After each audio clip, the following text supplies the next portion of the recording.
kembali lagi dengan Mimin. Mari kita lanjutkan spoiler sebelumnya. Sial, apa kau tahu posisimu di sini?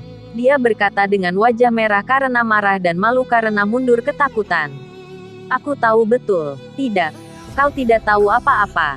Kau sama sekali tidak mengerti.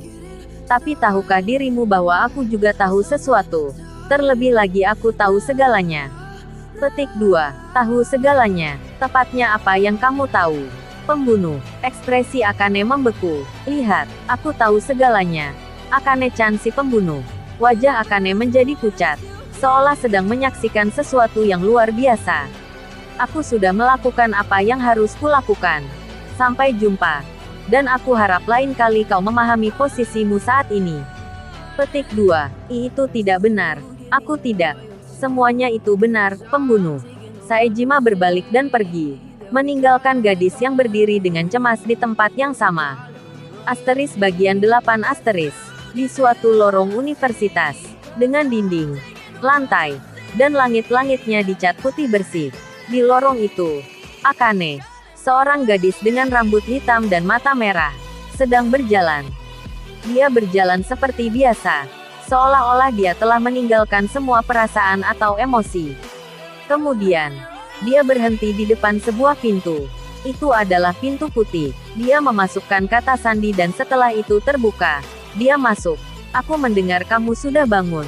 Akane berkata sambil tersenyum. Wajah tanpa ekspresi beberapa saat yang lalu tidak bisa ditemukan di wajahnya. Akane-san, selamat datang. Benar. Dia bangun di sore hari. Kata seorang wanita berjas putih.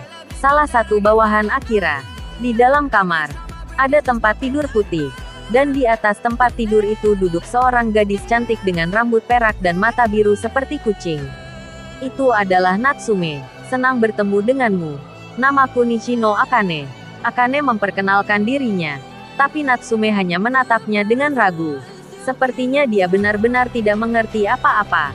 Kata gadis berjas putih. Kamu juga tidak memahaminya. Ya, begitulah. Aku menunjukkan padanya sebuah buku bergambar. Tampaknya dia cukup tertarik dengan itu. Jadi pada tingkat aku sedikit bisa memahaminya. Dia berkata. Dengan buku bergambar di tangannya.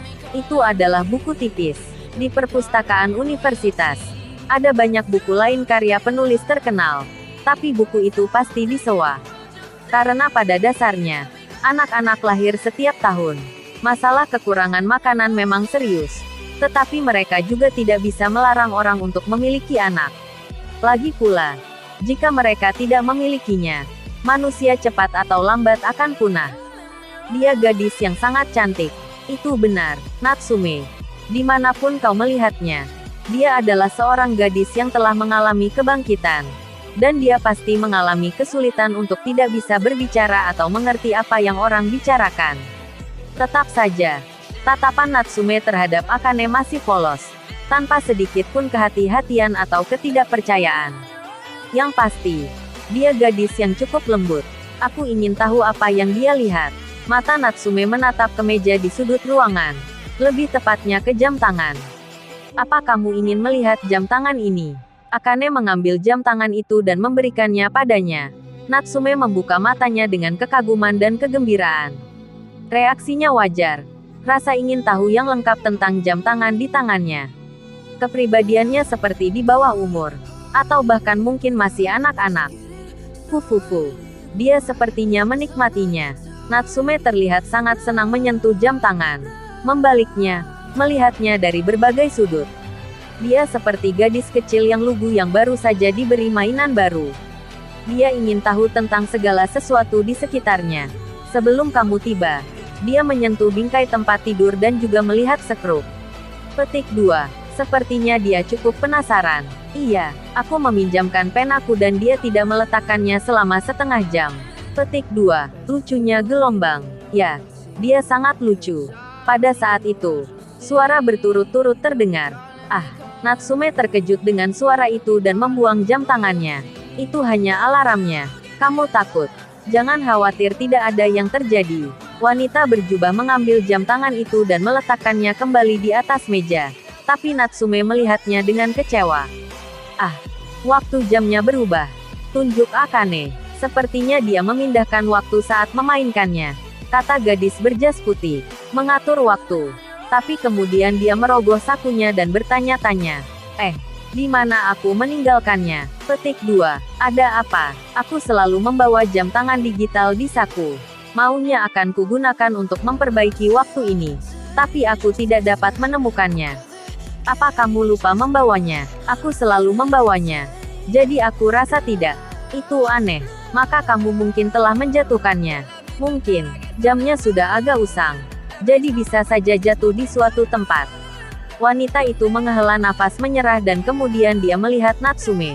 Dia menatap keduanya dengan mata birunya. Seolah dia sedang memindai mereka. Meskipun terlihat seperti itu, mereka hanya terlalu memikirkannya. Natsume segera memasang senyum polos dan menatapnya dengan rasa ingin tahu. Seolah berkata, apa ada yang salah? Lucunya gelombang. Dia seperti seorang putri kecil. Mereka berdua lupa tentang jam dan mengelus kepala Natsume. Natsume hanya melihat mereka sambil tersenyum. Tapi tatapan itu mengawasi setiap gerakan mereka. Kemudian dia mulai menggerakkan bibirnya. Tetapi tanpa meninggikan suaranya. Seolah-olah dia sedang meniru kata-kata kedua gadis itu. Dia terus mengulangi gerakan bibir itu berulang kali tanpa mereka berdua sadari. Saat itu, pintu ruangan terbuka kembali. Apa ada yang melihat kameraku? Akira yang masuk. Kamera, yang selalu kamu gunakan untuk merekam. Petik 2. Benar. Yang itu, aku membawanya sampai pagi ini. Ia selalu membawa kamera kecil untuk merekam penyelidikannya. Aku belum melihat satupun di ruangan ini. Apa kamu menjatuhkannya di suatu tempat? Petik 2. Di mana ya? Dia melihat sekeliling ruangan dengan marah. Sampai dia fokus pada mata biru yang menatapnya. Apa kamu mengambilnya? Aku ingat membawanya di pagi hari ketika aku lewat sini. Oh Oni-sama. Tidak mungkin dia bisa mengambil kameramu. Natsume menatap mereka dengan tatapan kosong. Lalu hanya tersenyum seperti anak kecil yang polos. Ya, kamu benar. Akira menghela nafas dan menenangkan diri. Kemudian dia membuka laptop di sudut ruangan. Memasukkan kata sandi. Dan mulai bekerja. Oni-sama. Apa ada cara untuk menyembuhkan Natsume-san? Aku belum tahu. Akira menjawab. Dan kembali bekerja. Pada saat itu, mata Natsume bergerak dengan kecepatan yang mencengangkan. Tatapannya diarahkan ke layar laptop dan jari Akira. Dasar tidak bertanggung jawab. Aku tidak menyukai hal-hal itu sekarang. Penyerbuan tepat di depan mata kita. Dan tim investigasi menemukan jejak baru brutal. Jika monster itu menyerang kita bersama dengan yang lain, Mesias akan musnah. Dan apa rencanamu? Kita akan memiliki peluang jika kita menyingkirkan brutal sebelum penyerbuan. Tapi bagaimanapun, kita membutuhkan bala bantuan. Jadi kita akan meminta bantuan pangkalan lain. Kalau kita lakukan itu mereka pasti akan minta sumber daya listrik. Itu buruk. Jadi apa yang akan kamu rencanakan? Apa kamu berencana menggunakan kepala monster yang kita temukan kemarin? Petik 2. Tepat. Makhluk itu memiliki kekuatan yang jauh melebihi monster apapun yang pernah kita lihat sebelumnya. Jika kita dapat menggunakannya untuk keuntungan kita, maka, apa kamu serius berencana melakukannya? Ya. Tapi itu belum semuanya. Gadis di sana itu punya potensi besar.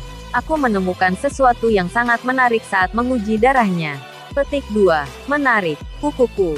Dia tertawa terbahak-bahak. Tidak menjawab satupun pertanyaan yang Akane tanyakan padanya.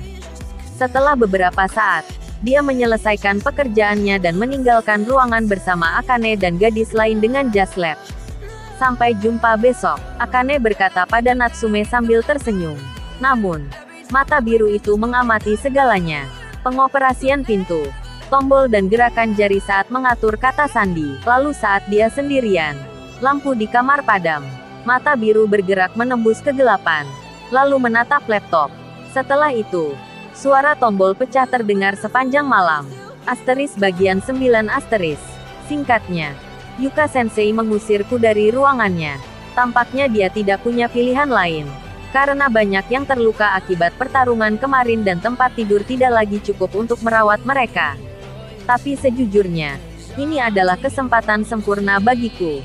Dengan semua orang ada di ruang medis, sulit bagiku untuk pergi tanpa ketahuan. Tadi malam aku juga ingin keluar dan pergi menghancurkan beberapa sarang besar. Tetapi pada akhirnya, aku hanya bisa pergi ke sarang terdekat di sekolah dasar satu kali. Aku pikir ada beberapa petunjuk lubang hitam di tempat-tempat di mana monster magis akan berkumpul. Aku harus mencari informasi baru di tempat ini. Terus pergi ke sarang lain atau mungkin mencari kepala patua yang bergabung dengan kelelawar. Ya si Mordred, aku memikirkan beberapa pilihan. Tetapi, sekarang kamu akan bersamaku. Minoru-kun. Terima kasih banyak. Tapi aku tidak mengira Nishino Akane akan menjadi pelindungku sekarang. Kayaknya aku bakal tinggal di kamarnya sebentar. Kami, sejujurnya, adalah mantan teman sekelas. Dan meskipun dia mungkin tidak mengenaliku, kami memiliki hubungan di mana kami berdua mengetahui hal-hal rumit tentang satu sama lain. Sebenarnya, pada saat itu, dia adalah karakter yang sangat cocok sebagai protagonis, tidak mungkin sebagai heroin. Tidak masalah, intinya adalah, pada saat itu, aku masih belum memiliki apa yang diperlukan untuk menjadi yang terdepan dalam bayang-bayang. Jadi, dengan banyak usaha dan keringat, aku mencoba untuk mengungkapkannya. Jika memungkinkan, aku ingin kembali ke masa lalu. Tapi, jika aku menganggap situasi ini sebagai kesempatan untuk mengulang semuanya, mungkin tidak terlalu buruk. Aku saat ini penuh dengan kekuatan dan esensi dari bayangan yang unggul. Tidak seperti diriku di masa lalu. Bukankah ini kesempatan yang bagus? Juga, dia pasti akan keluar masuk ruangan karena pekerjaannya sebagai ksatria. Jadi aku bisa melarikan diri kapanpun aku mau. Kemenangan ada di sisiku. Kamu benar-benar mirip dia. Ketika aku memikirkan keunggulan bayangan idealku, dia menatapku saat dia berjalan di sampingku. Apa wajahku terlihat seperti orang lain? Aku tidak berpikir aku terlihat seperti diriku yang lama. Wajahku mengalami perubahan total. Ya, kamu mirip dia. Misalnya, wajah yang kamu buat saat memikirkan sesuatu sangat mirip dengan yang dia lakukan. Apa yang kamu pikirkan? Petik 2. Tidak ada yang penting, kataku. Tapi dia tertawa. Jawabanmu pun juga sangat mirip dengannya. Kamu memiliki sesuatu yang tidak ingin kamu katakan. Bukan. Hal-hal yang hanya ada di pikirkanmu. Petik 2. Tidak. Tidak ada apa-apa. Aku menyangkal. Tetapi dia tidak mempercayaiku. Baiklah. Kamu tidak perlu memberitahuku. Kamu memang mirip. Dia juga tidak pernah memberitahu orang lain tentang hal terpenting yang dia pikirkan. Dan dia terus melakukannya sampai dia pergi sangat jauh dari sini. Petik 2. Apa dia sudah pindah? Dia adalah orang yang tidak pernah mengatakan apa-apa tentangnya. Tapi aku masih berpikir aku mulai memahaminya sedikit. Bagaimanapun, aku selalu mengawasinya. Ternyata dia penguntit. Minoru-kun, bicaralah sesukamu. Berbicara sesukaku. Maksudku, kamu tidak harus formal begitu. Terlebih lagi, kamu tipe yang tidak menghormati orang yang lebih tua, bukan? Bagaimana dia tahu? Tapi ini agak salah. Bukannya aku tidak menghormati orang lain, atau orang yang lebih tua daripada diriku. Hanya saja aku tidak berpikir bahwa menghormati orang itu benar-benar berarti menunjukkan rasa hormat. Tetapi seperti dalam masyarakat, cara berbicara ini adalah cara yang benar untuk berkomunikasi. Sebagai karakter mob aku memutuskan untuk bersikap formal. Tapi selain itu, dengan orang-orang yang aku hormati, aku melakukannya dengan tulus. Terima kasih telah menonton videonya. Yang belum subscribe di subscribe dulu guys. Dan jangan lupa nantikan spoiler selanjutnya.